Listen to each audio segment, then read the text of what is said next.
clear tu zong te in zawa in chibai ka buk le vek cheu ni ei voin chu jing lama khanin kum upalampang kum somsari panga borvel hi kan dora aron kalwang wang maya ta chuanin he thu hi min hrila ei tun lai chu LADC hi tram extension hi an soiri na sakhop maya hemi chungchang hi ke ni kum upalampang hianin kan ngei ven ve sia tram extension a hian kan om theim om thei lovem ti hi i man huna video milo siam sak te a tin min nge na kha putar min ngen na kha zaum khop maya ke hi ma sain mithiam miril kan LADC in kai hroina dan te po kha ril lo em mai kha kania ke ve te lul mai LADC tram extension chungchang soitura min ngen na hi za om katia zaina hianin fam kim lo chungin ka riat ang kha ron soi chu ve kha thain ka ria ei tun lai hianin he tram extension hi politics game pakhata hianin kan nei thlat maya hei hi video masalam panga te po khan ka soi to video pakhata phei kha chuan ka soi nge to tram extension chungchang hi chu keini lai district a cheng kum upalampang le nge khovel thila riat na ril em lo te hi kan ti chi ai ni hemi chungchang hi chu politics game khelna ni mang lo te ngu tram extension hi chu a thei rolin tundin hunai chu na thei lovani ti chungchang kha ka soi to chumi thukal zela chon voina kum upalampangin ngen na min ron nge na kha ngen na kha zanin hian ron ti hlo tlin sak ra ma kha a tha in ka ria tin comment section na LADC kan LADC hi tram extension na hin kan om thei lovem om thei don taila eng reason te nge ngai ti te khang tiang te po comment section a khanin mithiam miril tak te khan lo thai lo type ve mol la ti kha ka du khop ma in comment te hi ka lo share ve thina angai nom thin khop mai le ti chuanin kan topic a lut don taila thain ka ria hunari lo nan video hi seilu to ka kan siam chuanin mi then kha thian kan en zo pe thin lova minute som panga borvel he tok teu khop mai chuwan chon zanin po hi minute som borvela hianin kan rek bung le mak tura te po ngai taila a thome ti chuan kan topic a lut taila kan topic tur chu LADC tram extension hi a thei rengem ti kha ani don ta ti chuanin he kan topic LADC tram extension hi a thei rengem ti zona chana chu toy theng berin yes a thei ti kha ni mai ta chana kha toy em ta ni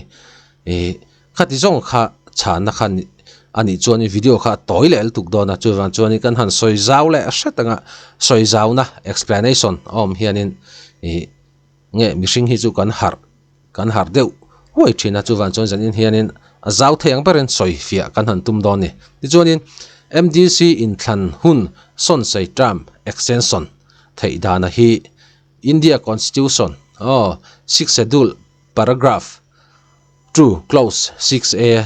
khan tarlan ania chungjinga chuan ke ni LADC te MADC te CADC te kha min huam vekani kha India Constitution 6 schedule 2 clause 6a khani min huam vekani tin MDC tram chu kan riat vek nu ma ni se MDC tram khathi kumnga ani ta ti chuan governor in adu chuanin tram extension hi akal pui thei ti ani ta ni ti chuanin ange a chan kan ti le chuanin kan district a emergency puan ani chuan emo ange kan ram hruai dan chungchanga proclamation of emergency a online emo chuan impracticable to hold election thil thleng awanga circumstances ina azir lo awanga governor ngai danin ti khani le ta boruak muanom lo law and order chungchanga emo natural calamity leimin te tuilian te shrileng pandemic angchi a khanin he tram extension tuna kan boipui em mai hi governor powarin tram extension hi akal pui thei thil tam tak te po omang khang kan soi lo zinga te po khan in do pui ang chi te in do na ang chi te ramboi ang chi te po kha khang tingang thila kha chuanin governor powar khanin tram extension hi akal pui thei mà sẽ tu na kan hun ton mek political party le party in bai na wang mai chuan Trump extension hi chu governor po hen akal pui du ina rin om lo ni khalai vel kha chu nekina kan la soi zau tu ra te po ngai tai la ti chuanin governor hianin election hun hi pot sei extend don ta se eng tiang che re nge kan governor hian a extend thei ti kha zona omle thei ania chu a chana chuan kum khat aya rei lo kum khat aya tam lo kha a extend thei ani ti chuan hemin nuwa po hian governor hianin Trump extend to nuwa po hianin he Trump extension na kan om chunga election kan la nei thei lo le chawni kha chuanin a period not exceeding 1 year at a time ti kha ani leta adu chun a chun zom le thei ni extension akan om to nuwa po khan chu van chuanin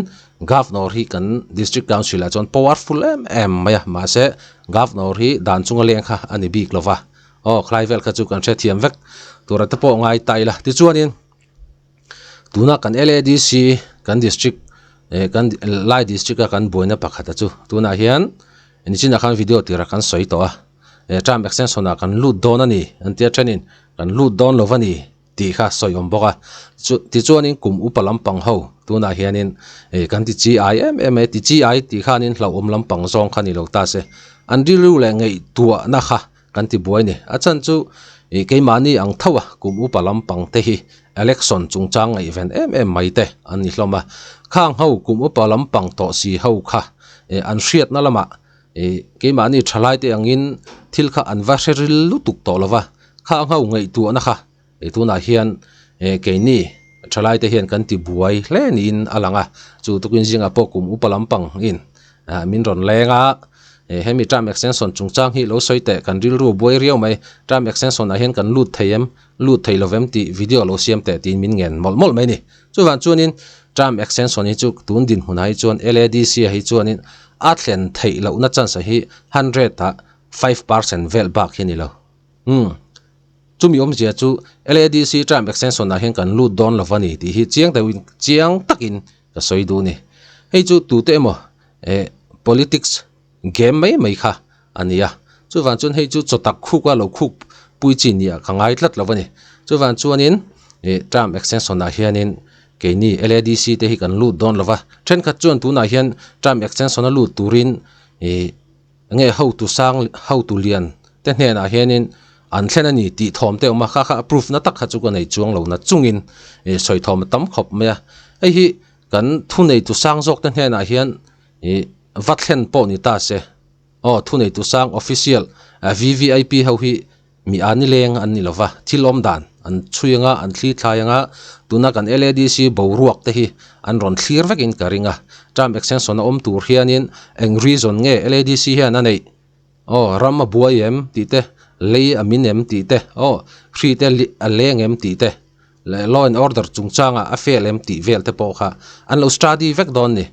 chung zong an study fel vek nu a chuan kan official te hianin an ngei dan decision kha an siam fel don chawani an chui nga an study nga LADC tun din huna chuan Trump extension na om tlak an ni love election pa nga hian kal ro se min ron ti don thawni chu wa chuan a top na ta na ka soi du chu he hi ni ta ne in than po sei chungchang hi chu ke ni a hi chuan normal practice ka normal practice a kan nei lova thil kheng big exceptional circumstances awang chawin